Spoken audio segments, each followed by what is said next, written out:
अभी इसको ले लेंगे बाद में, पहले हम नोट पे आ जाते हैं।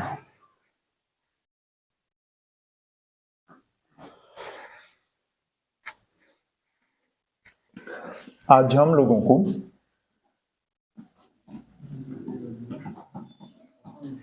अक्षांश व देशांतर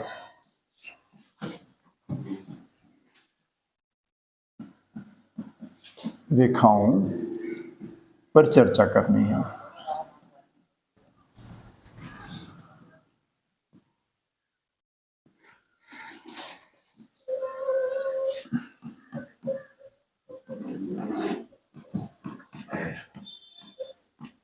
अक्षांश क्या है?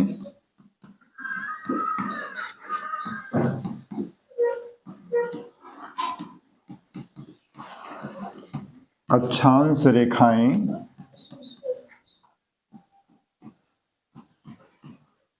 क्या हैं?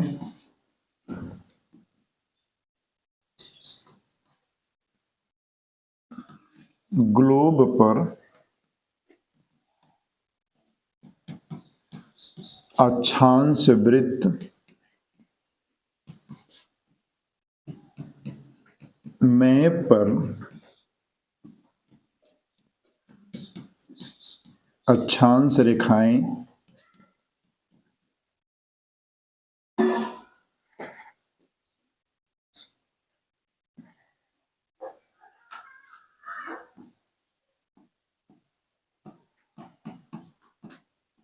अक्षांश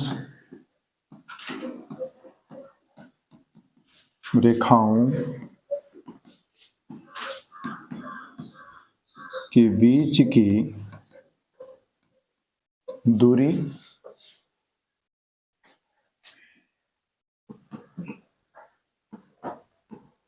बृहद वृत्त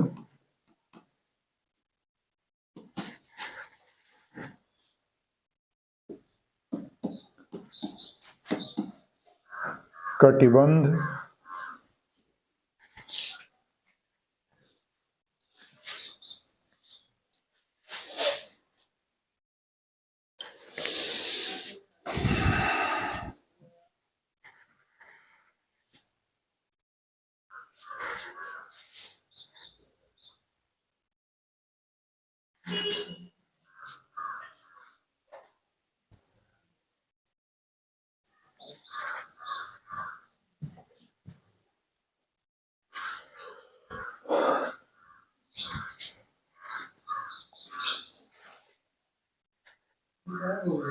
कौन गायब हो गया? ये गायब हो गया? अच्छा ठीक है, गायब हो गया, लिख देते हैं। क्या लिखा था?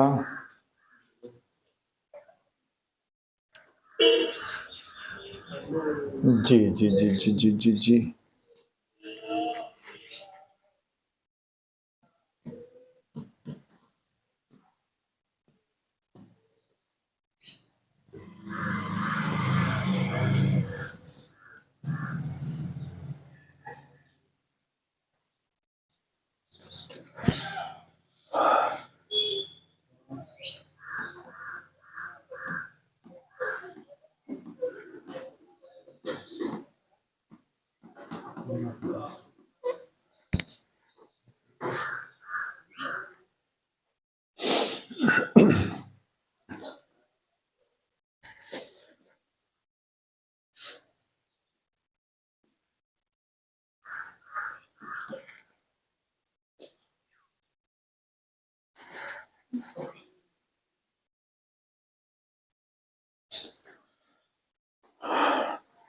लिख लीजिए आप लोग, इतना वीडियो में से कट कर देंगे। परसों नहीं आई थी आप?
ठंडी कल से बढ़ गई है ना।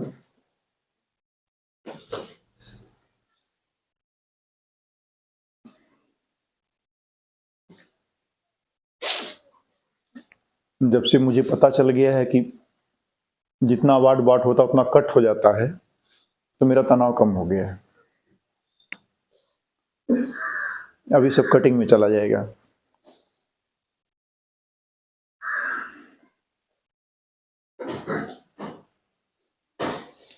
ज्योति जी ठीक हैं आप? कई दिनों से रिकॉर्डिंग के नाते नाम नहीं ले पा रहा था।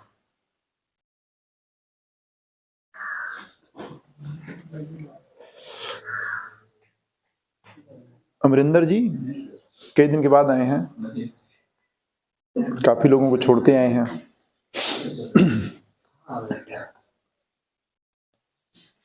अब आप लोग अपना नेट वोट रिचार्ज कर लीजिएगा। शाम से काफी कुछ जहर माहौर नेट पे मिलने लगेगा, और मैं बस भगवान कुछ ऐसा ना करें, कुछ अनहोनी हो। बाकी मैं जिस उमंग जोश के साथ इधर शुरू किया था वो आप लोगों के लिए काफी उपयोगी साबित होता, और होगा भी। ऐसा नहीं है कि रोज समस्याएं ही होंगी, क्योंकि मेरे स्वस्थ रहने और मेरी परिस्थितियों पे काबू आने का आप लोगों के जीवन से बड़ा करीब का संबंध है। इसलिए ऐसा कुछ होने वाला नहीं है कि कहीं कुछ खराब हो गया। लिख लिया आप लोगों ने? तो आज हम लोगों को अक्षांश व देशांतर पर चर्चा करनी है। अब मूल चीजें हम लोगों को अक्षांश रेखाओं पर आना है, लेकिन हम 1 मिनट के अंदर आप लोगों को बताने की कोशिश करेंगे जो आपके यूपीपी या जो निचले लेवल की जो परीक्षाएं हैं, उन परीक्षाओं में आप लोगों के लिए उतना महत्वपूर्ण नहीं है। फिर भी हमको अक्षांश बताना होगा। तो अगर अक्षांश पर दृष्टि डालें तो अक्षांश 2 शब्दों से मिलकर बना हुआ है, अक्ष धन अंश। तो अक्ष क्या होता है? मैंने बताया था आप लोगों को कि ये पृथ्वी है। ये क्या है? माना कि ये पृथ्वी है, सपोज दैट, और पृथ्वी हमारी ऐसे लगभग गोल है ना। और पृथ्वी पे काल्पनिक रूप से, जबकि ऐसा कुछ नहीं है, पृथ्वी अपने अक्ष पर थोड़ी सी झुकी भी है, और उसका ध्रुव जो होना यहां चाहिए, ध्रुव थोड़ा सा यहां है, और ये ध्रुव थोड़ा सा यहां है। सपोज दैट, कल्पना करिए, अगर इसके दोनों ध्रुवों को मिलाने वाला बीच से अगर कोई एक रॉड डाल दी जाए, क्या डाल दी जाए? रॉड। जैसे आप सेब लीजिए, सेब के ऊपर वाला हिस्सा ढेपी जिसको बोलते हैं, और पीछे वाला हिस्सा, दोनों थोड़ा दबा होता है ना, उसके बीचों बीच एक किल डाल दीजिए। क्या डाल दीजिए? एक किल डाल दीजिए। तो ये जो किल है यही अक्ष कहलाता है। क्या कहलाता है? अक्ष। ठीक है ना। तो ये जो पृथ्वी है, माना कि ये पृथ्वी है, पृथ्वी के बीचों बीच अगर एक रॉड डाल दिया जाए तो ये रॉड इसका क्या कहलाता है? अक्ष कहलाता है। इसको धुरी कहते हैं, धुर्रा।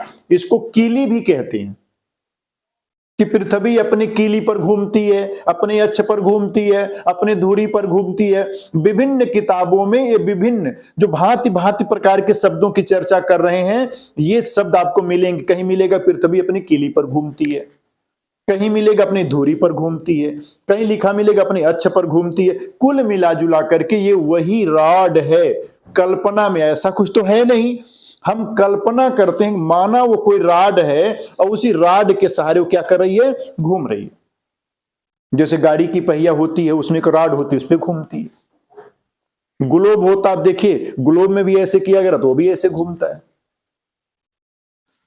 तो ये माना कि पृथ्वी है, और पृथ्वी के दोनों ध्रुवों से होकर के, ये उत्तरीय ध्रुव और दक्षिणी ध्रुव, दोनों से होकर के अगर एक किल डाल दिया जा तो इस किल को क्या बोलते हैं? अक्ष। क्या बोलते हैं? अक्ष बोलते हैं। ठीक है। अब हम लोगों को अक्षांश की बात करना, अक्ष तो क्लियर हो गया। अब बात होती अंश की। अंश यहां पे अंश माने पार्ट नहीं, अंश माने हिस्सा भी होता है। लोग कहते हैं आपका इतना अंश हुआ, इतना अंश आपका, इतना अंश हमारा। यहां पे उस अंश की बात नहीं करनी है, यहां पे अंश माने एंगल की बात करनी है, कोण की बात हो रही है। तो अक्षांश माने अक्ष पर कोण। किसका कोण? तरह तरह की किताबों में तरह तरह से लिखा गया, और किताबों को पढ़ने के बाद आपको समझ में नहीं आता है। मुझे लगता है कि उम्र गुजर जाएगी लंबी उसको समझने में, लेकिन मैं थोड़ा सा समझा देता हूं, जो आपके एग्जाम का हिस्सा तो नहीं है, लेकिन दिमाग को मसाला मिल जाए, आप समझने लगे, इसलिए बता देता हूं। ये पृथ्वी है। पृथ्वी के जब उत्तरीय ध्रुव पर आप जाएंगे, नॉर्वे वगैरह से आप काफी उत्तर चले जाइए, तो उत्तरीय ध्रुव पर आप जाएंगे तो उत्तरीय ध्रुव के ठीक ऊपर एक तारा दिखाई देता है। उस तारे को ध्रुव तारा कहते हैं।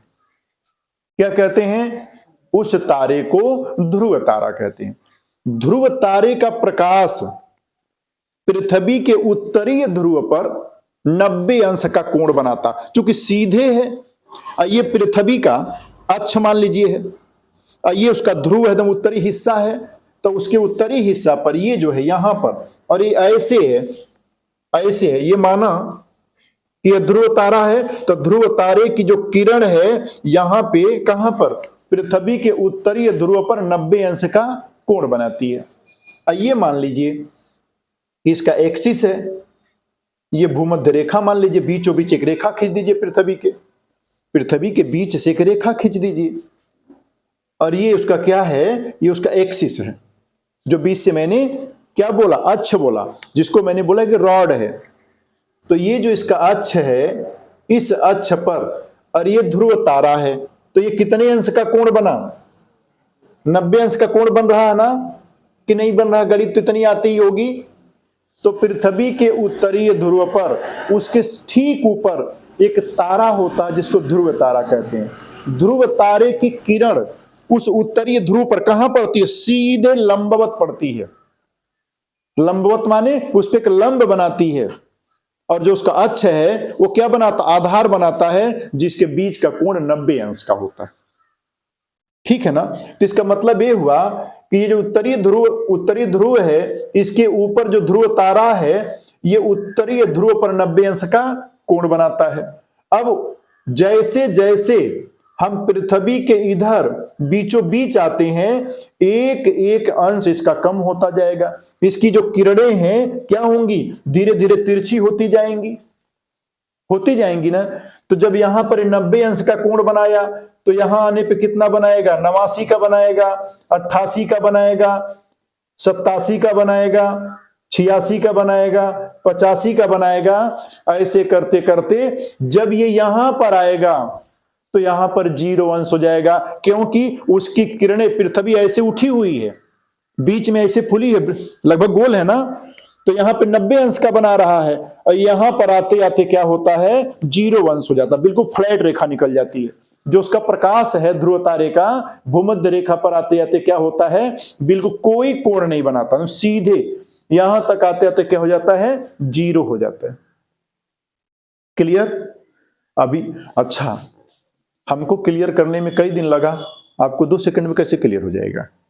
थोड़ा सा मैं समझाने की कोशिश किया कि कोई एक तारा है जो पृथ्वी के उत्तरीय ध्रुव पर, जिसकी किरणें 90 अंश का कोण बनाती हैं। तो जैसे उसके ध्रुव से पृथ्वी के बीचों बीच भूमध्य रेखा की ओर आते हैं, वैसे ही क्रमशः उसके कोण क्या हो जाते हैं? कम होते जाते हैं। और माना कि हम एक प्रकार लेते हैं, यहां से एक एक अंश ऐसे कम होता चला जा रहा है ना, ऐसे खींचते जाते हैं, ऐसे खींचते जा रहे हैं ना, ऐसे खींचते जा रहे हैं। चूंकि पृथ्वी गोल है, तो एक ऐसे वृत्त जैसा ही बनता जा रहा है। क्या बनता जा रहा है? ऐसे वृत्त जैसा बनता जा रहा है। बातें मेरी समझ में आ रही है? और यहां आते आते 0 अंश हो जाता है।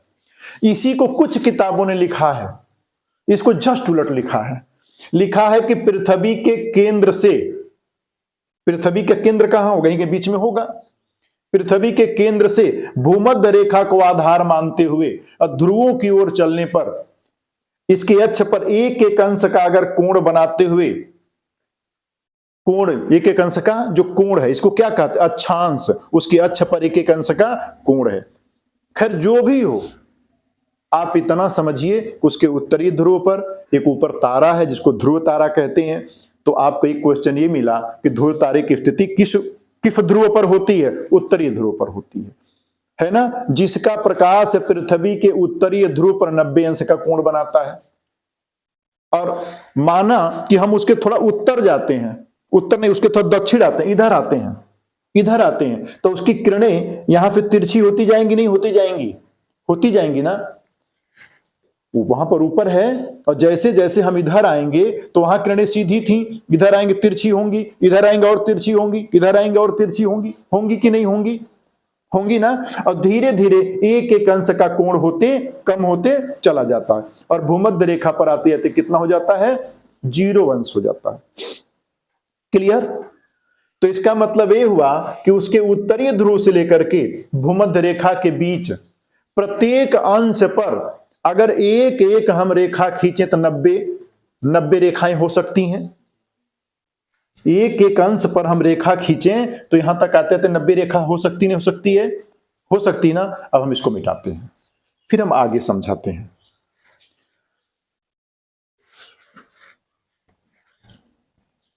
अब आप देखिएगा, ये पृथ्वी है,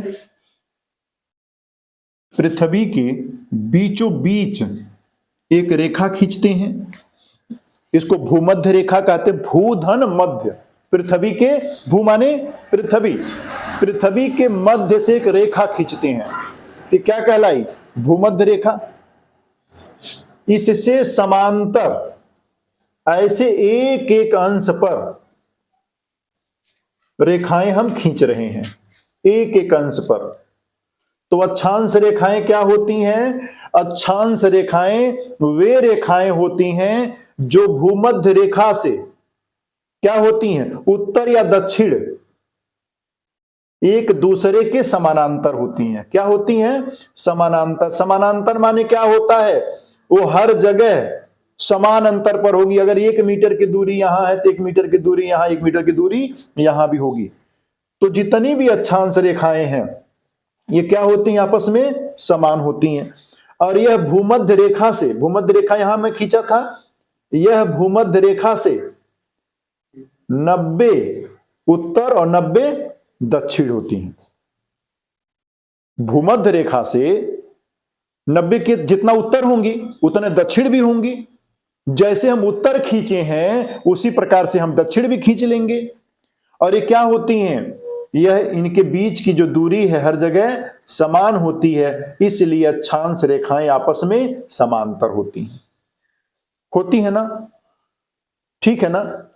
इनकी संख्या अगर देखी जा तो 90 उत्तर होती हैं, 90 भूमध्य रेखा से दक्षिण होती हैं। मतलब ये कि भूमध्य रेखा से उत्तर भी इनकी संख्या कितनी होती है, 90, और दक्षिण भी इनकी संख्या कितनी होती है, 90।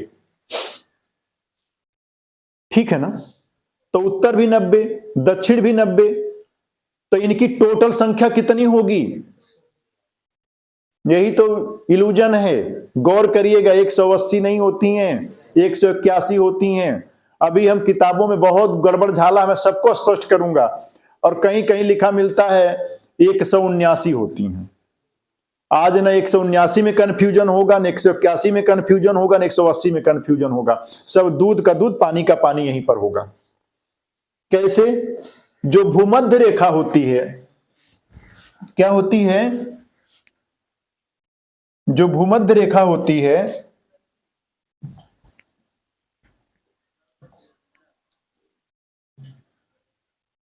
इसको इरेज कर लेते हैं, देन हम लोग देखते हैं। जितना चित्र हम लोग बनाएंगे उतना हमारा स्पष्ट होगा। अब भूमध्य रेखा क्या होगी, बीचों बीच होगी।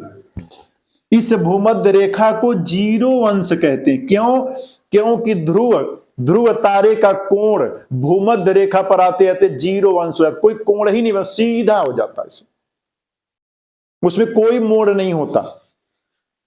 तो भूमध्य रेखा पर आते आते क्या हो जाता है, वो 0 हो जाता है। तो भूमध्य रेखा को कौन सा क्या बोलते हैं? जीरो अंश अक्षांश बोलते हैं।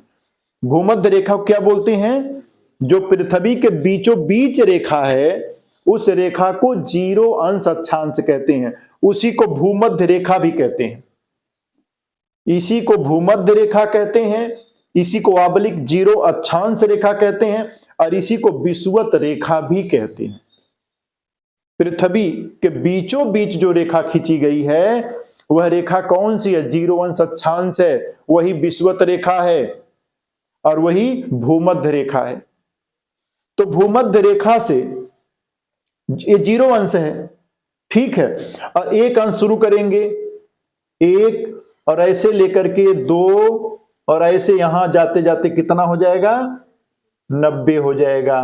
तो जीरो अंश के उत्तर 90, जीरो अंश के दक्षिण 90, धन एक जीरो अंश भी एक रेखा है, तो कितनी रेखा हो गई? तो मैप पर अक्षांश रेखाओं की संख्या कितनी होती है? हाँ, क्या हुआ? करके रेखा पर घूम रही हो तुम। कुछ समझ में आ रहा है? देखिए धीरे धीरे समझ में आने लगेगा। अभी तो हम कहानी को शुरू किए, कहानी लंबी है, बार बार प्रैक्टिस में आएगी, बार बार चर्चाओं में आएगी। तो पहले ये देख लिया जा कि अक्षांश रेखाएं क्या हैं। तो अक्षांश रेखाएं जीरो भूमध्य रेखा से उत्तर, ठीक है, समानांतर पूरब से पश्चिम खींची गई रेखा को कहां पर? पृथ्वी के ग्लोब पर। काल्पनिक रेखा है, कहीं मिलती नहीं है। आप हैसर से लेकर के खल्लाबाद तक जाएंगे, कहीं जमीन पर वो रेखा मिलेगी नहीं। यह विद्वानों द्वारा काल्पनिक रेखा कल्पना की गई है। पृथ्वी को एक मैप पर, एक ग्लोब पर कल्पना की गई और उसी पर खींचा गया है। तो पृथ्वी पर वे काल्पनिक रेखाएं जो जीरो अंश अक्षांश या भूमध्य रेखा से उत्तर और दक्षिण, पूरब से पश्चिम खींची गई हैं। भूमध्य रेखा के उत्तर और भूमध्य रेखा के दक्षिण खींची गई हैं। और कैसे खींची गई? पूरब से पश्चिम। यह आपस में क्या है? समानांतर रेखाएं हैं। यह आपस में क्या है? समानांतर रेखाएं हैं। यह भूमध्य रेखा के उत्तर भी खींची गई है, भूमध्य रेखा के दक्षिण भी खींची गई हैं। और ये आपस में क्या है? समानांतर है, ठीक है। भूमध्य रेखा से उत्तर इन रेखाओं की संख्या 90 है और भूमध्य रेखा से दक्षिण भी इन रेखाओं की संख्या 90 है। इसलिए मैप पर, कहां पर? मैप पर इन रेखाओं की संख्या 181 होगी। कितना? 90 उत्तर, धन 90 दक्षिण, धन जीरो अंश अक्षांश रेखा भी एक है। तो टोटल कितनी हो गई? 9 दूना 18, 180, 181। तो मैप पर अक्षांश रेखाओं की संख्या कितनी होती है? 181 होती है। फैक्ट मिला। दूसरी बात, ग्लोब पर आते हैं। ग्लोब पर मामला दूसरा है। ग्लोब पर ये रेखाएं नहीं होती हैं, ये वृत्त होते हैं। जब हम मैप पर देखते हैं, नक्शे में देखते हैं, तो नक्शा तो इस लटका रहेगा ना, तो उस पर तो ऐसे ही से रेखा दिखेगी। लेकिन जब इसे हम ग्लोब पर देखते हैं, ग्लोब ऐसा होता है ना। अब आ जाइए, हमारे ग्लोब की जरूरत पड़ गई है। फाइंडर, तुम आ जाओ भैया, तुम आ जाओ। अच्छा तुम आ जाओ।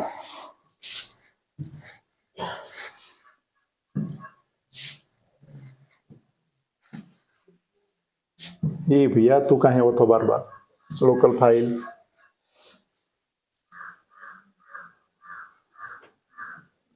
क्लाउड,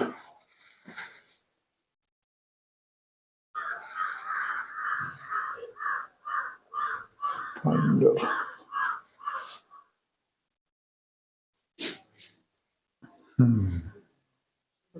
इसमें है।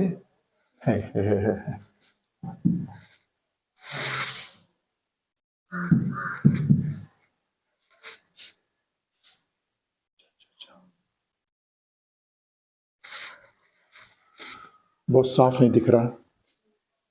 साफ क्यों नहीं दिख रहा नित्यान जी?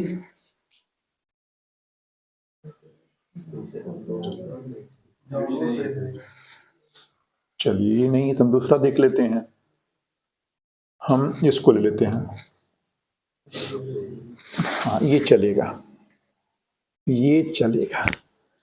मेरे पास बहुत अच्छा ग्लोब था, वो गायब हो चुका है। हाँ आप देखिए, ये पृथ्वी दिख रही है ना, ये देखिए, ये माना कैसे वृत्त है, पृथ्वी ऐसी होगी। और देखिए ये ऐसे रेखाएं खींची गई हैं, ऐसे देखिए यहां भी दिख रही है, ऐसे है ना। अगर ये ग्लोब पे दिखा रहा हूं, गौर करिएगा, मैप पे तो फ्लैट दिखेगा, अब हम ग्लोब पे दिखा रहे, ग्लोब पे ये रेखाएं कैसे दिखेंगी? तो जब ग्लोब पे आप देखेंगे तो ये रेखाएं ऐसे ऐसे गई हुई हैं, और ऐसे घुमाएंगे तो ये रेखाएं ऐसे वृत्त हो जाएंगी, नहीं हो जाएंगी, ऐसे बाल है, ऐसे ऐसे दिखेंगी, फिर उसके उत्तर ऐसे ऐसे, ये क्या ऐसे ऐसे दिखेंगी, दिखेंगी ना, क्यों? और आप देखेंगे कि पृथ्वी के जो बीचों बीच रेखा है, जो वृत्त है, वृत्त कहेंगे इसको, चूंकि ये बिल्कुल चारों तरफ से घेरी हुई है, तो जो पृथ्वी के बीचों बीच है, जिसको भूमध्य कहते हैं, जीरो अक्षांश कहते हैं, वह सबसे बड़ा वृत्त होगा। उसके उत्तर में जाएंगे उससे छोटा वृत्त होगा, उसके उत्तर में जाएंगे उससे छोटा वृत्त होगा, उसके उत्तर में जाएंगे उससे छोटा वृत्त होगा, होगा ना। लेकिन मैं ये कहना चाह रहा हूं, अभी तो इस पे हम आएंगे, ग्लोब पर ये रेखाएं नहीं, ये वृत्त जैसे होते हैं। क्या होते हैं? यह वृत्त जैसे होते हैं। मैप पर ये रेखाएं होती हैं। जब एक ग्लोब पे हम वृत्त की ओर जाएंगे तो ध्यान दीजिएगा, जब हम उत्तर जाते हैं तो इन वृत्तों की संख्या 79 होती है, 89 होती है। इन वृत्तों की संख्या कितनी होती है? 89 होती है।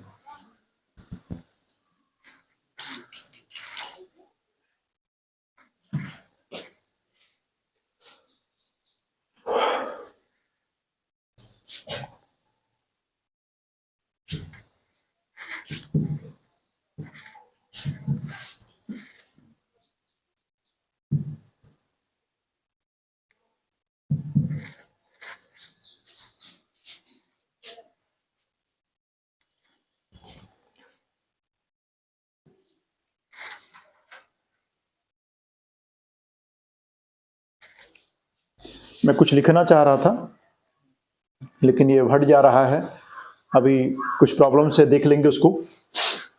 तो मैंने ये कहा कि अगर जब इसको ग्लोब पे देखा जाए तो ग्लोब कैसा होता? गोल होता है, छोटा सा कहीं दुकान उकान पे रखा होगा, जैसे ये है। तो ऐसे ग्लोब पे इसको देखा जा तो ग्लोब पर जिसे हम अक्षांश रेखा कहते हैं, वो अक्षांश रेखाएं नहीं, अक्षांश वृत्त हो जाते हैं। क्या हो जाते हैं? ऐसे ऐसे ऐसे वो चारों तरफ ऐसे ऐसे घेरे होते हैं। क्या होते हैं? घेरे होते हैं। अगर इनको गिना जा गिनती में तो जब हम भूमध्य रेखा से उत्तर जाएंगे तो इनकी संख्या 89 हो जाती है।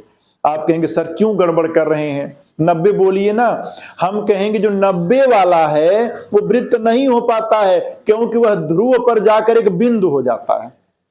क्या हो जाता है? ध्रुव पर जाकर के एक बिंदु हो जाता है। मैप पर तो हम उसे ध्रुव वाला भी एक रेखा दिखा देते हैं, लेकिन जब हम ग्लोब पे देखते हैं तो जो 90 अंश का जहां कोण बन रहा ध्रुव, वहां वृत्त नहीं बन पाता, वह जाकर के एक बिंदु पे खत्म हो जाता है। तो उत्तरीय ध्रुव और दक्षिणीय ध्रुव, 90 वाला उत्तर वाला, 90 वाला दक्षिण वाला, ये जो दो हैं ये क्या है? ये बिंदु में बदल जाते हैं। तो 89 उत्तर, 89 दक्षिण, कितना हुआ? कितना हो गया? 178 हो गया। तो मैंने कहा कि भूमध्य रेखा से उत्तर इन वृत्तों की संख्या कितनी हुई? 89 हुई। भूमध्य रेखा के दक्षिण इन वृत्तों की संख्या कितनी हुई? 89 हुई। ठीक है ना? क्लियर? 89 कितना हो गया? 178 हो गया। ठीक है। और ये जो जीरो अंश है भूमध्य रेखा, ये खुद ये सबसे बड़ा वृत्त है, ये ऑलरेडी खुद एक वृत्त है। तो एक वृत्त ये भी मिल गया, कौन? प्लस भूमध्य वृत्त एक और मिल गया। कितना हो गया? 179। तो ग्लोब पर अक्षांश वृत्तों की संख्या कितनी होती है? 179 होती है। वहीं पर मैप पर नक्शे में अक्षांश रेखाओं की संख्या कितनी होती है? 181 होती है। Any doubt? डाउट क्लियर हुआ? किताबों ने जब लिखा है तो जब उसकी व्याख्या कहीं कहीं नहीं कर पाए हैं, नहीं समझ पाए हैं, तो गलत लिख दिए हैं। कहीं 179 लिख दिए हैं, कहीं 181 लिख दिए हैं, बच्चे कंफ्यूज हो जाते हैं। लेकिन there is no any confusion, आपको क्लियर कट होना चाहिए। ग्लोब पर जब देखते हैं तो यह वृत्त जैसी दिखाई देती हैं और वृत्तों की संख्या 179 हो जाती है। क्यों? क्योंकि दोनों ध्रुवों पर जो वृत्त नहीं बल्कि बिंदु में बदल जाते हैं। जब हम मैप पर देखते हैं तो मैप पर ये रेखाएं ये रेखा के रूप में दिखते हैं, 90 उत्तर 90 दक्षिण, और प्लस जो भूमध्य रेखा है उसको जोड़ देते हैं तो 181 हो जाता है। कुछ क्लियर हुआ? क्लियर हो रहा है? तो अगर पूछा जाए अक्षांश रेखाएं कितनी होती हैं तो आप कहेंगे मैप पे बताऊं कि ग्लोब पे बताऊं? कहेंगे मैप पे बताओ तो कहते 181। कहें ग्लोब पे, कहें देखो भैया मैप ग्लोब पे रेखाएं नहीं होती हैं, वृत्त होती हैं जिनकी संख्या 179 होती है। अब बात आती है, ठीक है, सबसे बड़ा वृत्त कौन होता है? भूमध्य रेखा वाला। भूमध्य रेखा सबसे बड़ा, भूमध्य वृत्त जो है या 0 अंश अक्षांश वृत्त जो है वो क्या होता है? सबसे बड़ा होता। क्रमशः जब ध्रुवों की ओर जाएंगे तो वह वृत्त छोटा होना शुरू हो जाता है। इसका मतलब सबसे बड़ा 0 अंश वाला होगा, उससे छोटा 1 होगा, उससे छोटा 2 होगा, उससे छोटा 3 होगा, और लास्ट में 90 तक जाते जाते एक बिंदु में वह परिणित हो जाएगा। ऐसे दक्षिण भी जाएंगे तो सबसे बड़ा 0 से शुरू करेंगे, उससे छोटा 1 2 और लास्ट में दक्षिणी ध्रुव तक जाते जाते वह एक बिंदु में कन्वर्ट हो जाएगा। अगर हम मैप पर देखें, जैसे हम देख रहे हैं, ऐसे करें तो सबसे बड़ी रेखा कौन सी होती है? भूमध्य रेखा होती है। अक्षांश रेखाओं में सबसे बड़ी रेखा कौन होती है? भूमध्य रेखा होती है। उससे जब हम ध्रुवों की ओर जाएंगे तो क्रमशः यह रेखाएं छोटी होना शुरू हो जाती हैं, और जब हम ध्रुवों से भूमध्य रेखा की ओर जाएंगे तो यह रेखाएं क्रमशः बड़ी होना शुरू हो जाती हैं। ध्रुवों से भूमध्य रेखा की ओर आएंगे तो ये रेखा क्या हो जाती है? क्रमशः बड़ी होती जा रही है ना। और जब भूमध्य रेखा से हम ध्रुवों की ओर जा रहे हैं तो देख रहे हैं इसके उत्तर ये सब छोटी होती चली जा रही हैं। लगातार आप देख रहे हैं छोटी होती जा रही हैं, छोटी होती जा रही हैं, ठीक है ना। और यह समानांतर रेखा होती हैं। क्या होती हैं? अक्षांश रेखाएं समानांतर रेखा होती हैं। यह पूरब से पश्चिम की ओर खींची गई होती हैं, इनके बीच की दूरी समान होती है। जब भूमध्य रेखा से उत्तर जाते हैं तो यह छोटी होती जाती हैं, है ना, और जब ध्रुवों से भूमध्य रेखा की ओर आते हैं तो यह बड़ी होती शुरू हो जाती हैं। इनके बीच की दूरी हर जगह समान होती है। क्लियर? इसमें सबसे बड़ी भूमध्य रेखा होती है, सबसे छोटी ध्रुवों की होती है। अगर हम ग्लोब की बात करें तो यह वृत्त में कन्वर्ट हो जाती हैं, और सबसे बड़ा वृत्त कौन होता है? विषुवत वृत्त, भूमध्य वृत्त। भूमध्य वृत्त 0 अंश अक्षांश वृत्त या विषुवत वृत्त सबसे बड़ा वृत्त होता है। उसके बाद ध्रुवों की ओर जाएंगे, क्रमशः वृत्त छोटा होना शुरू हो जाते हैं। राइट? तो अक्षांश रेखाएं क्लियर हो गई होंगी, वृत्त भी क्लियर हो गए होंगे। तो अक्षांश क्या है? मैंने बताया कि अक्ष पर अंश है।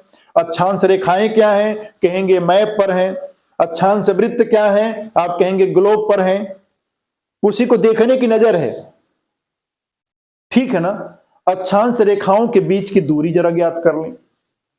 इनके बीच की दूरी क्या होती है? How to observe?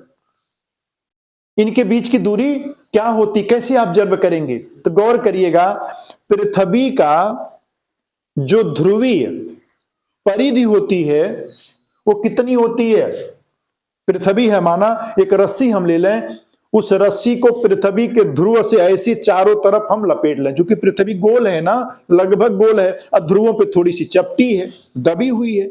अगर पृथ्वी के चारों तरफ एक ऊन वाला डोरा जिससे हम लोग पतंग उड़ाते थे उससे चारों तरफ लपेट दें और लपेट करके फिर मीटर से नाप लें तो यह दूरी कितनी होगी? यह दूरी हो जाती है 40,008 किलोमीटर। तो पृथ्वी की ध्रुवीय परिधि कितनी है? 40,008 किलोमीटर। इतना तो डोरा पर रखे ही होंगे, नहीं है?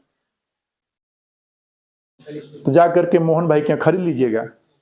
और प्रयाग एक दिन जा करके पृथ्वी के चारों तरफ लपेट के देख लीजिए। आसान काम है, इतना कोई कठिन काम थोड़ी है, लपेट के इसको देख लीजिएगा। तो जब आप लपेटेंगे तो 40,008 किलोमीटर का जब डोरा होगा तब पृथ्वी के दोनों ध्रुवों को चारों ओर से लपेट पाएंगे। वैसे आप लोग जब स्वेटर वेटर बुनती हैं तो आप लोग देखी होंगी कैसे आप लोग गोला बना लेती हैं ऐसे ऐसे। तो एक उसके दोनों उसको पृथ्वी मान लीजिए और उसके उत्तरी दक्षिणी ध्रुव को लपेट दीजिए।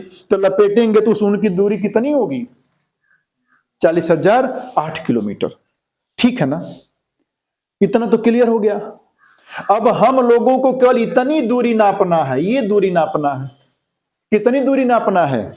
पृथ्वी के भूमध्य रेखा से ध्रुवों की बीच की दूरी नापना है। तो चलिए पृथ्वी के जो भूमध्य रेखा है वहीं से हम लोग एक गणासी लगाते हैं, पृथ्वी को काट देते हैं नारियल जैसा। आधा मिला, ये वाला आधा मिला। आधा कितना हो गया? आधा हो गया 40,008/2 इक्वल टू कितना हो गया? 20,004 हो गया। अब हम लोगों को आधी पृथ्वी मिल गई। अब हम लोग इसका भी 1/2 कर दें तब ये वाली दूरी मिलेगी ना। अभी तो ये वाली दूरी है आधी, हमको ध्रुव तक जाना है।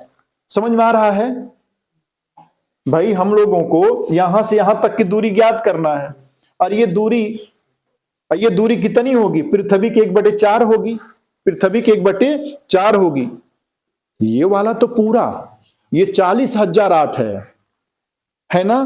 और हमको ज्ञात कितना करना? भूमध्य रेखा से ध्रुव तक ज्ञात करना है। और आप देख रहे हैं ये मैं जो दूरी बता रहा हूं ये कौन सी दूरी है? माना कि कोई ये बाल है, इस बाल के चारों तरफ की दूरी 40,008 है। तो मैं इस बाल को आधे पर से काट दिया, बाल ऐसी हो गई। बाल ऐसी हो गई ना। अब ये दूरी यहां से यहां तक कितनी है? 20,004 हुई। 20,004 हुई ना। लेकिन ये भूमध्य रेखा से ध्रुवों के बीच की दूरी हमको नापना है, मतलब इसका भी 1/2 हम कर लें। तो जो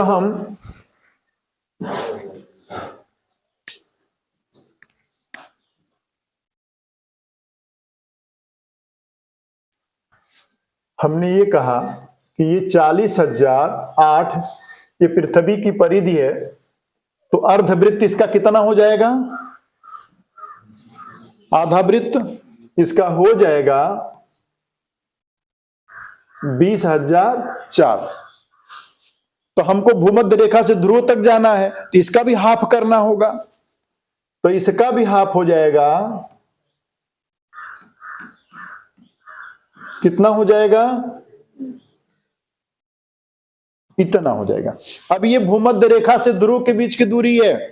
तो भूमध्य रेखा से ध्रुव तक की दूरी कितनी है? 10,002 किलोमीटर। 10,002 किलोमीटर। अगर यहां से आप ध्रुवों तक जाना चाहें तो कितनी दूरी तय करनी होगी? 10,002 किलोमीटर। कहेंगे घूम करके फिर भूमध्य रेखा पर हम आना चाह रहे हैं, उधर से जाके कहेंगे 10,002 किलोमीटर और चले जाइए। कहेंगे हम दक्षिणी ध्रुव पर जा रहे हैं, क्या 10,002 किलोमीटर और चले जाइए। क्या फिर लौट के भूमध्य रेखा 10,002 और चले जाइए, है ना? इशारे मेरे समझ में आ रहे हैं? आपके दिमाग को मैं ट्विस्ट करने की कोशिश कर रहा हूं कि चीजें समझ में आने लगे। तो भूमध्य रेखा से ध्रुव तक की दूरी कितनी हुई? 10,002। इस 10,002 को हमने 90 भागों में बांट दिया है, 90 अक्षांश रेखाओं में। इनके बीच को 90 भागों में बांट दिया ना अक्षांश रेखाओं को। इसमें जब 90 की भाग देंगे तो यह उत्तर आ जाएगा 111.13। कैलकुलेटर उठा के देख लीजिएगा। तो दो अक्षांश रेखाओं के बीच की दूरी कितनी होती है? 111.13 किलोमीटर होती है। कितनी होती है? अगर आपसे पूछे कि दो अक्षांश रेखाओं के बीच की दूरी कितनी होती है? 111.13 किलोमीटर। आप रट भी समझ सकते हैं और मैं कैसे निकाला वह भी आप देख सकते हैं। मैंने कहा कि भूमध्य रेखा से ध्रुव तक की जो दूरी है वो कितनी है? 10,002 किलोमीटर है। उसको हम 90 भागों में बांटा। क्यों? क्योंकि अक्षांश रेखाओं को बराबर दूरी पे 90 खंडों में काटा गया है। ठीक है ना? यहां से देखिए, ये भूमध्य रेखा है ना, यहां से इस दूरी को हम बराबर बराबर 90 भागों में बांटे हैं ना, बांटे नहीं बांटे हैं, बांटे हैं ना। और ये दूरी 10,002 किलोमीटर है, तो 90 की भाग देंगे तो पता चल जाएगा ना कि दो अक्षांश रेखाओं के बीच की दूरी कितनी है। तो दो अक्षांश रेखाओं के बीच की दूरी कितनी है? 111.13 किलोमीटर। अच्छा, ये सब हम लोग क्यों कर रहे हैं? आपके दिमाग में आना चाहिए। इसलिए कर रहे हैं कि दो स्थानों के बीच की दूरी हम जान पाएं कि अमेरिका की दूरी यहां से कितना दूर है, नॉर्वे से कितना दूर है। अगर हमको ये पता चल जाए कि नॉर्वे इतने अक्षांश पर है, भारत इतने अक्षांश पर है, तो बीच में कितने अक्षांश का अंतर है, जितने अक्षांश का अंतर होगा 111.13 का गुणा कर देंगे, हमको पता चल जाएगा कितने किलोमीटर दूर है। तो डिस्टेंस को ऑब्जर्व करने के लिए, डिस्टेंस का ज्ञान करने के लिए हम लोगों क्या कर रहे हैं? पृथ्वी को अक्षांशों में बांट रहे हैं। तो ये दूरी यहां से यहां तक की दूरी कितनी है? 90 अंश दूरी है। किलोमीटर में कितनी दूरी है? किलोमीटर में 10,002 किलोमीटर है। अब कोणों में कितनी है? 90 है।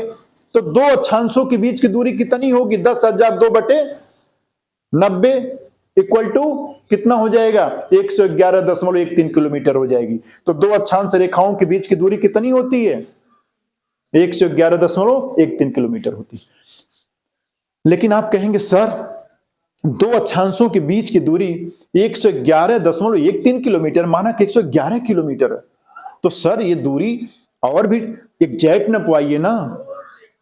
अब एक से माना कि हमको पूछा जाए लखनऊ कितना दूर है, तो बीच वाला 111 तक तो आएगा, लेकिन और एग्जैक्ट दूरी नहीं पता चल पाएगी। माना कि एक अक्षांश के बीच में थोड़ा घुसा हो, तब कैसे क्या होगा? भाई अभी तक तो ऐसे करिए, जैसे माना कि कोई देश यहां तक ऐसे घुसा हुआ है, तो हम इसको कैसे नापेंगे?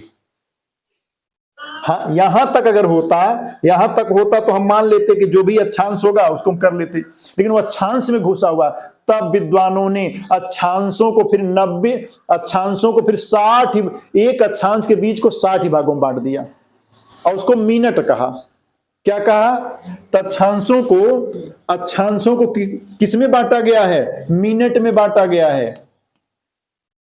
कितने? दो अक्षांशों के बीच की दूरी को 60 मिनटों में बांटा गया। किसमें बांटा गया है? 60 मिनट में। अब अगर लखनऊ यहां तक फैला हुआ है, तो हम इसको देख लेंगे कि कितने अक्षांश कितने मिनट तक है। क्लियर?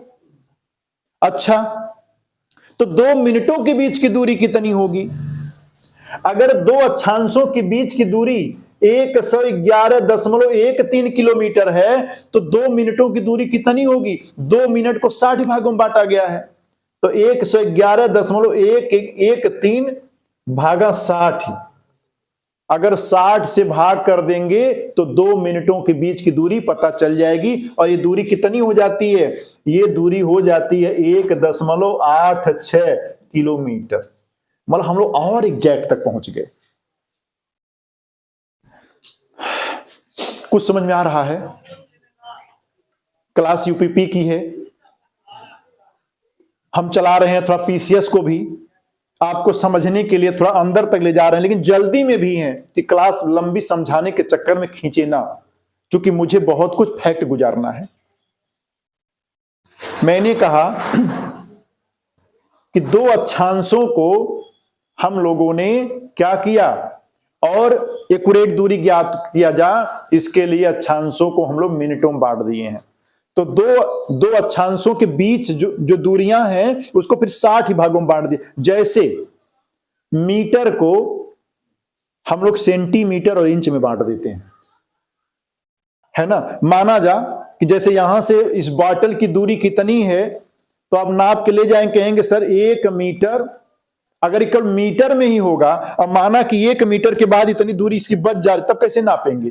तब आप कहेंगे सर 1 मीटर और 12 सेंटीमीटर। अब थोड़ी दूरी और बच जा तो आप कहेंगे सर मिलीमीटर में बता दें क्या? और मतलब जितने छोटे पैमाने भी उसमें जुड़े होंगे। जैसे आपकी हाइट नापी जाती है, अगर हमारे मीटर में केवल फुट ही फुट हो, तो यहां तक आते आते 5.5 फीट हुआ। कहेंगे सर हाई कैसे नापे, 6 यहां चला जा रहा है, 5 यहां रह जा रहा है, बीच वाले क्या बोले, 6 फुट बोले कि 5 फुट बोले। हम कहें कोई छोटा पैमाना लगाओ, तो कहेंगे 5 फुट तक इसको नाप लो और इसके ऊपर छोटा पैमाना लगा लो, इंच में लगा लो। क्या सर इंच में तो नापे, तो 7 इंच तक आ रहा सर, ऊपर फिर थोड़ा बच जा रहा, वो इंच में भी नहीं आ पा रहा। हम कहें फिर सेंटीमीटर में देख लो आप, तो 5 फुट इतना इंच इतना सेंटीमीटर। कहेंगे सर थोड़ा और छूट जा रहा है, सेंटीमीटर हो ना, हम मिलीमीटर में नाप लो यार। तो एग्जैक्ट दूरी नापने के लिए कुछ छोटे पैमाने भी होना चाहिए जो बड़ी से नहीं नापे जा सकते। तो जब हम लोग किलोमीटर में नाप के ले आए कि 2 अक्षांशों के बीच की दूरी 111.13 किलोमीटर होती है, कहेंगे माना कि कोई दूरी उसमें बीच में तक आ जाए, तब क्या करेंगे? कहेंगे तो उसके लिए हम लोग मिनट को लेंगे और मिनट तक देखेंगे, है ना। तो मिनट क्या होता है? मिनट यहां 2 अक्षांशों के बीच की दूरी 111.13 किलोमीटर है, उसको 60 खंडों में बांट दिया गया। और 2 मिनटों के बीच की दूरी कितनी होती है? तो मिनट केवल समय का मापक नहीं है, मिनट दूरी का भी मापक है। गलती में कहीं आइएगा मत और कहीं पूछ दिया और आप उत्तर नहीं दे पाए, आप रास्ते भर अपने हल्ला मचाएंगे, अरे यार मैं तो ही पढ़ा था, मिनट जो है समय का मापक है, दूरी दिखा दिया, गलत किया है। कहेंगे भैया जो पृथ्वी पर दूरी नापी जाती है वो मिनट में भी नापी जाती है। और 2 अक्षांशों के बीच की दूरी जो 111.13 किलोमीटर होती है, उसको 60 भागों में तोड़ दिया जाता है। तो 1 मिनट बराबर कितना होता है? 1.86 किलोमीटर। कहेंगे सर अभी भी गड़बड़ है, किलोमीटर बहुत बड़ी दूरी होती है। 1.86 किलोमीटर माने लगभग 2 किलोमीटर। यहां से बंडा से आगे चले जाएंगे, माना कि कोई देश यहां से लेकर के धनगढ़ा चौराहा तक फैला हुआ है, तो इसकी दूरियां कैसे नापेंगे? ये मिनट में भी नहीं आ रहा है। कहेंगे और छोटा मिलीमीटर जैसा उठा लो। अब मिनट को सेकंड में बांटा जाएगा। किसमें बांटा जाएगा? सेकंड में। अब कैसे होगा? 1 मिनट बराबर, गणित का फार्मूला चल रहा है, 1 मिनट बराबर 1.86 किलोमीटर। तो 1 मिनट बराबर 1.86 को उसको मीटर बदल लेंगे, इसको क्या करेंगे? मीटर बदल लेंगे। तो कितना हो जाएगा? 100 इतना 1860 हो जाएगा ना। अरे भाई इसको मीटर बदलना होगा तो 1.86 गुणे 1000 मीटर करेंगे ना। तो इसका उसमें गुणा करेंगे तो कितना आ जाएगा? 186, 3 शून्य लग जाएंगे, है ना। और जब इस पे शून्य लगाएंगे यहां से देखो दोनों कट जाएगा, 1860 मीटर हो जाएगा ना। मैं बच्चों जैसा पढ़ाया हूं आप लोगों को, इतना गणित तो लोग जानते ही हैं। अब शून्य लगाइए, काटिए। तो 2 मिनट, 1 मिनट बराबर कितना हुआ? 1.86 किलोमीटर। तो 1.86 किलोमीटर बराबर हो गया 1860 मीटर। 1860 मीटर, इसको मीटर बदल दिया। तो अब इस मिनट को, दूरी को और एक्यूरेट करने के लिए इस मिनट को 60 सेकंडों में बांट दिया गया। किसमें? 60 सेकंड में। 1 मिनट दूरिया को 60 खंड में बांट दिया गया। समझ में आ रहा ना? 60 सेकंड में बांट दिया गया। तो 60 सेकंड तब 60 सेकंड बराबर 1860 हुआ। 1 मिनट बराबर 60 सेकंड।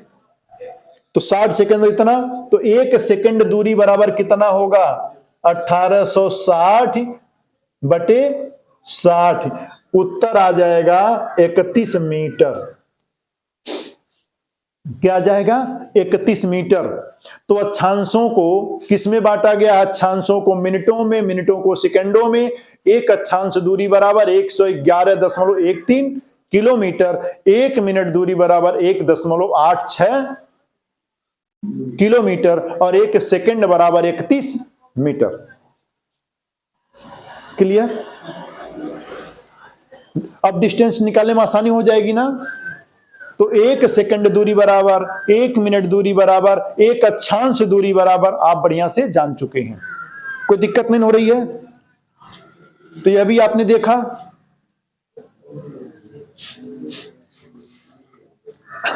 अक्षांश रेखाओं के बीच की दूरी क्लियर हुई।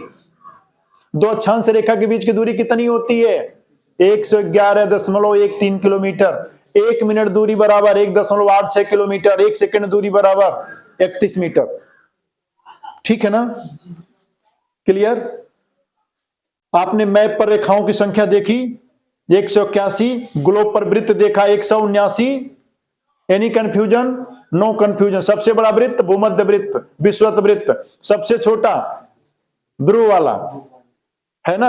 अब भूमध्य रेखा से ध्रुव की ओर जाएंगे, सब रेखा वृत्त छोटे होते जाते हैं। और ध्रुव से भूमध्य रेखा की ओर आएंगे, क्रमशः बड़े होते जाते हैं। सबसे बड़ा कौन? भूमध्य रेखा। क्यों? क्योंकि पृथ्वी अपने बीचों बीच भूमध्य पर काफी फूली हुई है ना? अब हम लोग चलते हैं बृहद वृत्त। बृहद वृत्त किसे कहते हैं? भू अक्षांश अंश है और रेखा वहां से उस अंश पर पड़ने वाले, ऐसे प्रकार लेंगे, उस अंश पर पड़ने वाले स्थानों को मिलाने वाली रेखा को अक्षांश रेखा कहते हैं। वहां से हम लेंगे, कहां से? ध्रुव से।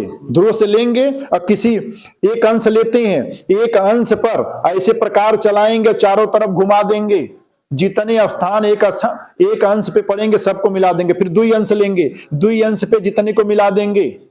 फिर 3 अंश लेंगे। भाई उसकी जो ध्रुव है उसकी किरणें फिर तिरछी होती जाएंगी ना, एक एक अंश लेंगे और ऐसे करके मिलाते जाएंगे। तो अक्षांश क्या है?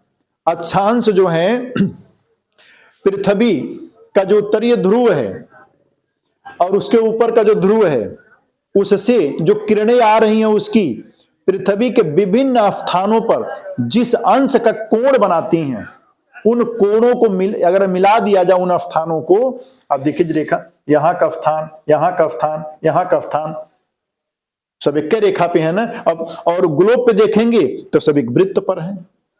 तो यहां का जो प्रकाश आ रहा है, जो प्रकाश एंगल यहां बनाएगा वही यहां बनाएगा, वही यहां बनाएगा, इसमें देखने में नहीं लगेगा। लेकिन जब आप ग्लोब पे देखेंगे तो माना कैसा है, तो ऐसे चारों तरफ वह एक ही एंगल का कोण बनाएगा ना। फिर इस वाले पे जो ये बनाएगा वैसे इधर ही बनाएगा, वैसे इधर ही बनाएगा, वैसे इधर ही बनाएगा। प्रैक्टिकली समझिए। इस क्लास के बाहर आराम से बैठिएगा, मैं ना पूरा प्रैक्टिकल करके पूरा बताऊंगा, है ना। I am clear cut, there is no any confusion. जिधर से कहेंगे उलट पलट सब बताऊंगा। समझ में आया ना? अब हम लोग आते हैं बृहद वृत्त। तो बृहद वृत्त किसको कहते हैं? विषुवत वृत्त को ही बृहद वृत्त कहते हैं। चूंकि सारे वृत्तों में सबसे बड़ा वृत्त विषुवत वृत्त होता, भूमध्य वाला, है ना। कटिबंध को देखते हैं। आइए कटिबंध में चलते हैं। कहां चलते हैं? कटिबंध में। ध्यान दीजिए,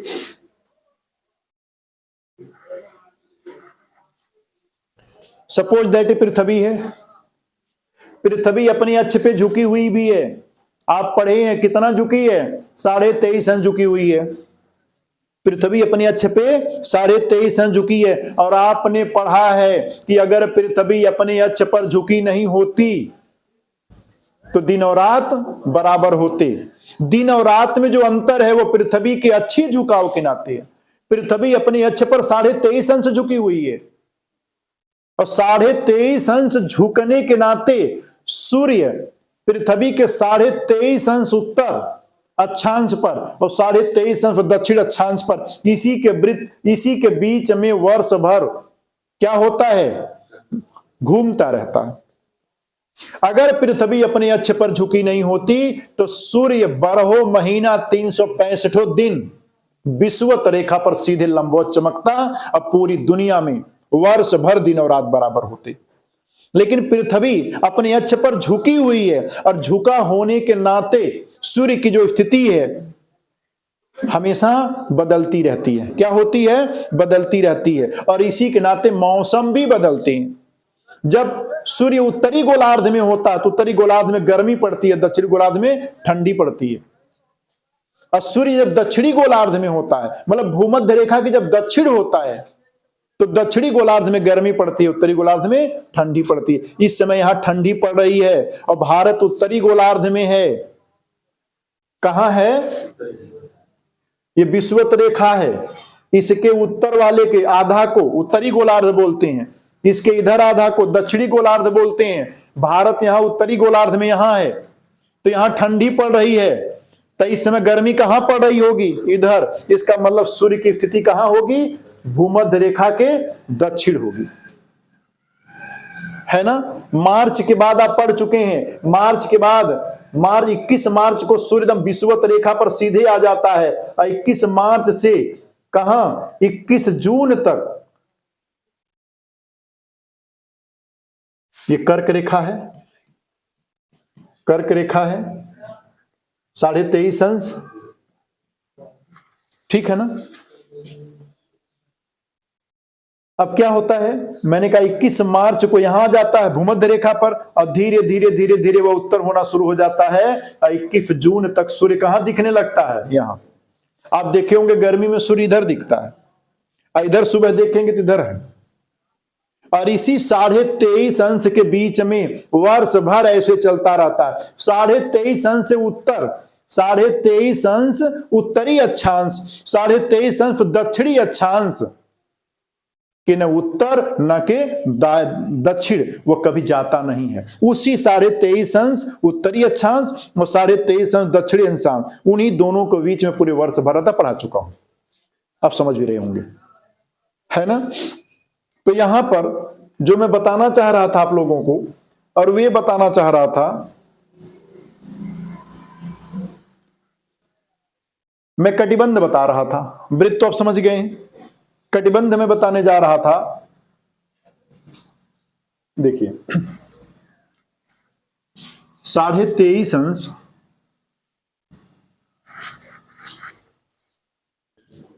23.5 को सही कर लेते हैं, करेक्ट करते हैं।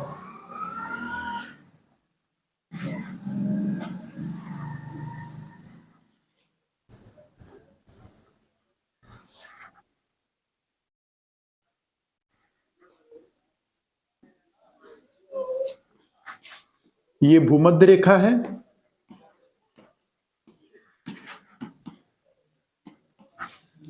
ये कर्क रेखा है। ग्लोब पर देखेंगे तो वृत्त बोलेंगे, कर्क वृत्त बोलेंगे, मैप पर रेखा बोलेंगे। ये मकर रेखा है, सपोज करिए ये 23.5 अंश उत्तर है, और ये भूमध्य रेखा के 23.5 अंश।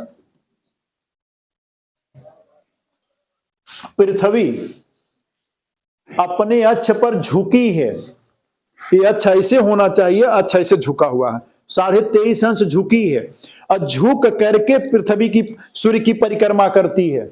इस वजह से सूर्य की स्थिति क्या है? वर्ष भर एक जगह न होकर के हमको बदलती हुई नजर आती है। अगर आप प्रातः काल और सायंकाल पूरे वर्ष का अध्ययन करें तो आप देखेंगे गर्मी के महीने में, चूंकि हम लोग उत्तरी गोलार्ध में रहते हैं, भारत उत्तरी गोलार्ध में है, तो सूर्य हम लोगों को पूरब में इस कोण पे उगते दिखता है, डूबते इस कोण पे दिखता है ना। इस समय क्या देखेंगे? इस समय सूर्य लगेगा कैसे दक्षिण से भाग गया, उधर उदित हो रहा, इसमें दक्षिणी गोलार्ध में है। और रहेगा कितना? इतने ही दूरी में रहेगा। आप कभी ये नहीं देखेंगे किधर गया हो, कभी इधर उगा क्या? इधर ही उगा, और ऐसे ऐसे ऐसे ही वर्ष भर करता रहता, उत्तर दक्षिण जाता रहता। कहां? 23.5 अंश उत्तर, 23.5 अंश दक्षिण। ऐसा क्यों होता है? पृथ्वी अपने अक्ष पर झुकी हुई है, झुक करके परिक्रमा कर रही है। अगर झुकी नहीं होती तो सूर्य हमेशा ऐसे सामने दिखता, अब 12 घंटे का दिन, 12 घंटे की रात होती। सूर्य की बदलती स्थिति को आप देखते हैं, आप देखे हो ना देखे हो, हम तो देखे हैं। कितने लोग ये कहें सर मैंने सूर्योदय तक देखा नहीं, मेरी नींद तो 8:78 पर खुलती है। अब मैं उनके लिए क्या करूं? अब उनका 78 मिनट में कैसे सही करूं? वो इतना, देखिए भैया, एक दिन आप लोगों को मुझे बताना है ना, आपको बड़े लक्ष्य को पाने के लिए आपको बड़ा बनना पड़ता है, और बड़ा बनने वाले व्यक्ति की दिनचर्या बड़ी होती है। आपको कब जगना है, कब सोना है, और कैसे अपने मस्तिष्क को ठीक रखना है, अपने परफॉर्मेंस को बेहतर कैसे करना है, हाईली एनर्जेटिक बन के कैसे रहना है। इसके लिए कुछ आप लोगों को अभ्यास करना पड़ेगा। मैं इन आदतों को आप लोगों को बताऊंगा, चूंकि आप लोग मेरे छोटे भाई बहन हैं, इसलिए अपने छोटे भाई बहनों को उनकी आदतों को सही कराना बड़े भाई का कर्तव्य है। मैं एक दिन एक वीडियो बना करके आप लोगों को दूंगा, और मैं 100% कहता हूं, अगर आप मेरे इन अनुभवों को अगर अपने जिंदगी में उतार लिए, तो आपका ये भाई जो गलती किया है ना, अगर उन गलतियों से बच गए तो जिंदगी में जो चाहेंगे वो मिलेगा। आईएएस पीछे सर छोटी चीजें होती हैं। मैंने गधों को बनते देखा है, इंसान तो चार तारे तोड़ लाता है। मेहनत के बल पर, अपनी मेहनत के बल पर मैंने लोगों को बनते देखा है ना। उस पर चर्चाएं होंगी। तो क्लियर हो रहा है। सूर्य इसी 23.5 अंश उत्तर से 23.5 अंश दक्षिण, इसी के बीच में वर्ष भर रहता, कभी इसके उत्तर कभी इसके दक्षिण नहीं जाता। ठीक है ना, साल भर इसी में चक्कर मारता रहता है। तो कभी ना कभी सूर्य की किरणें कभी यहां लंबवत चमकती हैं। लंबवत माने जब भूमध्य रेखा पर होगा तो उसकी किरणें एकदम सीधे जमीन पर पड़ेंगी और ग्राउंड से कितना कोण बनाएंगी, 90 अंश का। जब वह कर्क रेखा पर होता है तो उसकी किरणें सीधा इस रेखा पे कितने अंश का कोण बनाती हैं, 90 अंश का। सूर्य जहां पर भी जिस रेखा पर जिस दिन सीधे होता है और उसकी किरणें 90 अंश का कोण बनाती हैं, सबसे अधिक ऊर्जा उसी जगह मिलती है। दोपहर के टाइम जब सूर्य हमारे सिर पर चमकता है जून के महीने में, तो लगता है कि हमारी परछाइयां हमारे पैरों में सिमट रही हैं। क्यों? क्योंकि सीधे होता है, इसलिए हमारे शरीर की परछाई हमारे पैरों में सिमटती है। उस समय हमको बहुत गर्मी की अनुभूति होती है। क्यों? क्योंकि सूर्य एकदम सीधी किरणें उसकी पड़ रही हैं। तो गौर करिएगा, सूर्य का अधिकतर ताप तब मिलता है जब उसकी किरणें सीधे लंबवत पड़ती हैं धरती पर, और जहां सीधे लंबवत पड़ेंगी वहां सबसे ज्यादा ऊर्जा मिलेगी। तो 21 जून को उत्तरी गोलार्ध में, 21 जून को कर्क रेखा पे जितने भी जगह पड़ेगी उस पर सीधे सूर्य की किरणें लंबवत पड़ेंगी और सबसे ज्यादा हीट वहीं मिलेगी।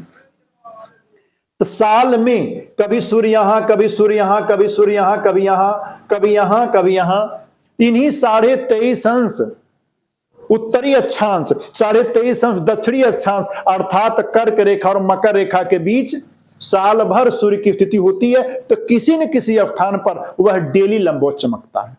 आज दक्षिणी गोलार्ध में इस समय है, हम लोग जनवरी के महीने में हैं, तो दक्षिणी गोलार्ध में किसी स्थान पर उसकी किरणें 90 अंश का कोण बना रही होंगी और सबसे ज्यादा हीट वहां मिल रही होगी। कहीं न कहीं इस बीच वह वर्ष भर लंबवत चमकता है। तो सबसे ज्यादा सूर्य की एनर्जी कहां मिलती है? 23.5 अंश उत्तर से 23.5 अंश दक्षिण मिलती है, क्योंकि यही लंबवत रहता है।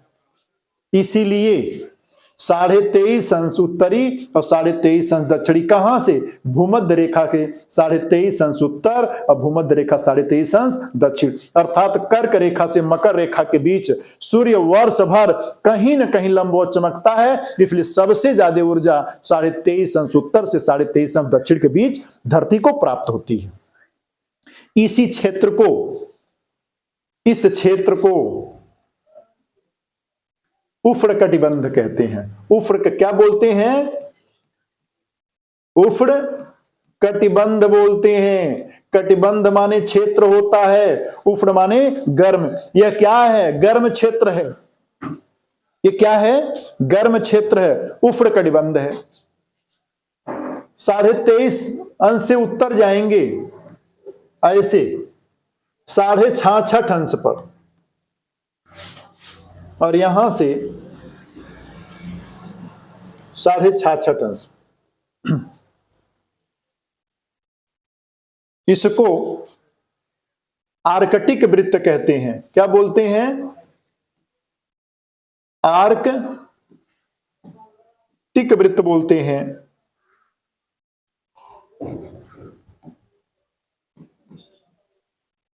आर्कटिक वृत्त यह ग्लोब पर वृत्त है और मैप पर रेखा, आर्कटिक रेखा या आर्कटिक वृत्त, कोई कंफ्यूजन नहीं होना चाहिए। जब हम ग्लोब पे देखते हैं तो आर्कटिक वृत्त बोलेंगे, मैप पर देखते हैं तो आर्कटिक रेखा बोलते हैं। अच्छा, मैप पे कह देंगे कि ये तो भैया वृत्त है, कहेंगे ऐसे वृत्त कैसे होगा? वृत्त के लिए 3 डायमेंशन होना चाहिए, है ना? तो 6.5 क्यों? क्योंकि ये आर्कटिक इधर जो है आर्कटिक क्षेत्र है, और ये यहां अंटार्कटिका इधर है, अंटार्कटिका इधर है। तो 66.5 अंश दक्षिणी अक्षांश को अंटार्कटिक वृत्त बोलते हैं, अंटार्कटिक वृत्त बोलते हैं।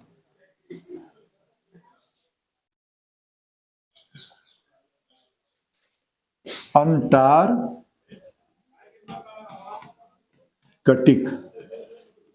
वृत्त बोलते हैं। तो भूमध्य रेखा से उत्तर 66.5 अंश रेखा को क्या बोलते हैं? आर्कटिक वृत्त। और 66.5 अंश दक्षिण क्या बोलते हैं? अंटार्कटिक वृत्त। अब ध्यान दीजिएगा, सूर्य की किरणें यहां थोड़ी आड़ा तिरछा पड़ती हैं, और गौर करिएगा सूर्य की किरणें के बीच का, सूर्य की किरणें जितना उच्च कोण बनाएंगी, जितना उच्च को ज्यादा कोण बनाएंगी, सूर्य का ताप उतना ही कम मिलेगा। इसका मतलब 90 अंश ध्रुवों पर जाते जाते उस वहां पे टेम्परेचर क्या होता? बहुत कम मिलता है, और वहां पे क्या होती? बर्फी जमी रहती है। यहां पे क्या होती? बर्फ जमी रहती है। तो यहां पे तो कभी न कभी लंबे अंश का कोण बनाती हैं, लेकिन इसके इधर सूर्य नहीं जाता है, इसकी किरणें हमेशा तिरछा पड़ती हैं। अमूमन यहां से कम और यहां से ज्यादा टेम्परेचर यहां मिलता है। गौर करिएगा, यहां तो बहुत तिरछा पड़ेगी ना, यहां तो सूर्य की किरणें, माना सूर्य यहां है, यहां सीधी किरण पड़ रही है, और यहां से तिरछा होती जाएगी ना। क्यों? तो सूर्य की किरणें तिरछा, सबसे तिरछा कहां पड़ती हैं? ध्रुवों पर। सबसे कम टेम्परेचर कहां मिलता है? ध्रुवों पर। सबसे कम टेम्परेचर कहां मिलेगा? ध्रुवों पर। अरे जहां लंबवत चमकेंगी सबसे ज्यादा हीट मिलेगी, और जहां ऐसे देख रहे हैं कि उसकी किरणें फिर तिरछी होती जा रही हैं, तो क्या होगा? तिरछा होने के नाते वहां टेम्परेचर कम मिलेगा।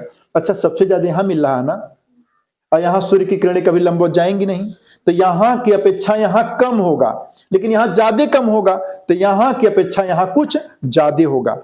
मतलब यहां बीच का टेम्परेचर होगा। क्या होगा? यहां बहुत ठंडा होगा ध्रुवों पर, ध्रुवों पर क्या होगा? बहुत ठंडा होगा,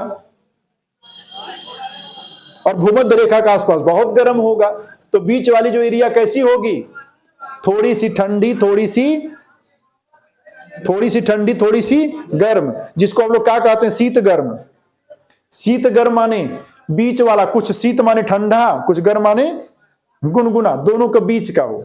तो ये कैसा है? यह शीत गर्म एरिया है, इसीलिए इसको बोलते हैं शीतोष्ण। शीत माने ठंडा, उष्ण माने गर्म, गुनगुना मौसम होता है, शीतोष्ण कटिबंध। तो 23.5 अंश से लेकर 66.5 अंश के बीच के क्षेत्र को क्या बोलते हैं? शीतोष्ण कटिबंध बोलते हैं, शीतोष्ण कटिबंध बोलते हैं। ठीक, 23.5 अंश दक्षिण से 66.5 अंश दक्षिण के बीच के क्षेत्र को क्या बोलते हैं? शीतोष्ण कटिबंध बोलते हैं। ये शीतोष्ण हो गया, ठीक है।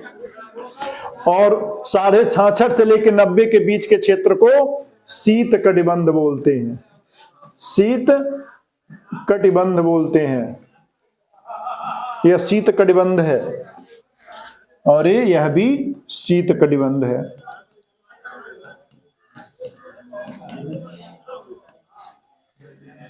क्लियर? उष्ण कटिबंध 23.5 से उत्तर, 23.5 से दक्षिण। शीतोष्ण कटिबंध 23.5 से 66.5 उत्तर, 23.5 से 66.5 दक्षिण। शीत कटिबंध 66.5 से 90 उत्तर, 66.5 से 90 दक्षिण।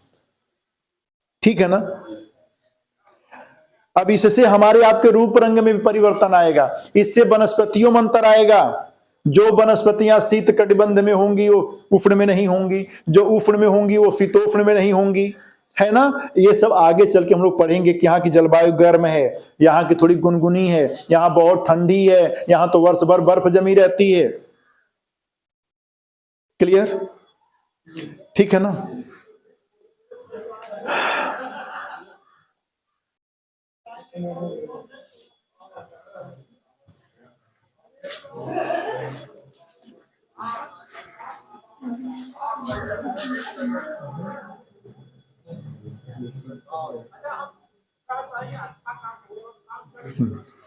तो कटिबंध भी क्लियर हो गया।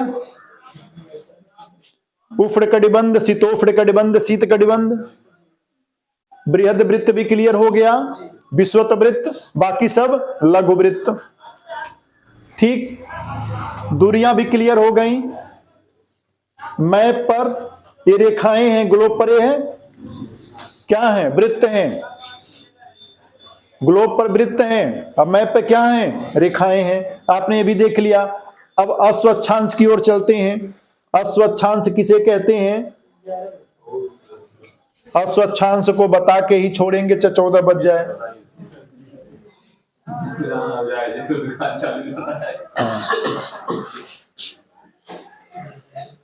ये देखिए, ये भूमध्य रेखा है। भूमध्य रेखा के उत्तर में 30 अंश से लेकर के 35 अंश की एक पट्टी है। ऐसे दक्षिणी गोलार्ध में ऐसे 30 अंश के बीच एक पट्टी है। इसको अस्वच्छांश कहते हैं। क्यों कहते हैं? इसका रीजन ये है, प्राचीन काल में जब व्यापारी समुद्र में पानी वाली जहाज पर घोड़े को लाद के ले जाते थे, तो लेके जाते समय समुद्र में एक जगह ऐसी मिलती थी, उनको ये लगता था जैसे हमारी नाव डूब जाएगी। क्यों डूब जाएगी? उनको ये लगता था जैसे ऊपर से अतिरिक्त प्रेशर बन रहा है, कोई चीज ऊपर से दबाव डाल रही है।